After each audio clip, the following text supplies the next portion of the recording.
Hi hello, నేను మీ reviews alert. ఈరోజు మన రివ్యూ వచ్చేసి ఉషా పరిణయం.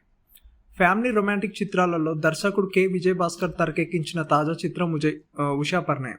ఆయన నుంచి వస్తున్న ఈ ప్యూర్ రొమాంటిక్ సినిమా టీజర్ ట్రైలర్లతో ప్రేక్షకుల్ని మంచి బజ్ని క్రియేట్ చేసింది. నేడు థియేటర్లో రిలీజ్ అయిన ఈ మూవీ ఎంతవరకు ఆకట్టుకుందో ఈ రివ్యూలో చూద్దాం. కథ విషయానికి వస్తే, దుబాయ్లో ఓ కోర్స్ నేర్చుకున్నందుకు వెళ్ళిన హనీ అక్కడ ఆనంద్ అనే వ్యక్తిని కలుస్తాడు. అతనికి తన గతం గురించి చెప్తాడు హనీ. ఓ పెళ్లి చూపుల్లో ఉషా అనే అమ్మాయిని రిజెక్ట్ చేశాడు హనీ. అయితే అతను జాయిన్ అయిన ఫ్యాషన్ కంపెనీలో ఉషా కూడా పనిచేస్తూ ఉంటుంది. ఆమెపై ప్రేమను పెంచుకుంటాడు హనీ. ఆమెను ఇంప్రెస్ చేయాలని దుబాయ్ నుంచి తిరిగి వచ్చిన హనీకి ఒక షాక్ తగులుతుంది. ఉషాకి మరొకరితో నిశ్చార్థం అయిపోతుంది. ఇంతకు ఉషాకి హనీకి ప్రేమను తెలిపాడా లేదా, ఉషా పెళ్లి జరుగుతుందా, ఇంతకీ ఆనంద్ ఎవరు అనేది సినిమా చూసి తెలుసుకోవాల్సింది.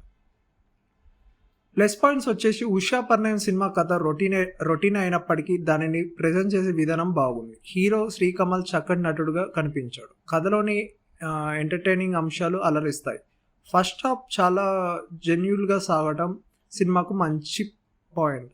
లవ్ స్టోరీని చాలా చక్కగా ప్రజెంట్ చేశారు. సినిమా చూడొచ్చా అంటే చూడొచ్చు ఫ్రెండ్స్, వన్ టైం వాచబుల్.